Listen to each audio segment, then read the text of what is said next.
ببرنش. یک دقیقه وقت نیست. یه قسم نمیشه طفلم میترسانه. چی میکنین شما؟ یک دقیقه شکران. آمر صاحب یک دقیقه علاج کنین لطفاً. او را اعلام کنه. علاج آره کنین. اعلام کنین. چی میکنین؟ آمر صاحب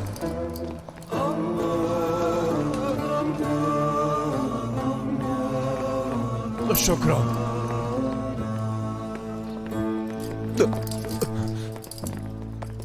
bizi hasret نترس دخترم، درست است. نترس جان پدر. دخترم تو را پس میارم، درست است. شکران.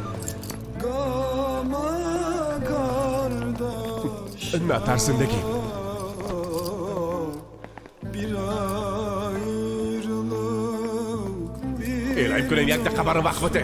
اعلام کنین. شکران.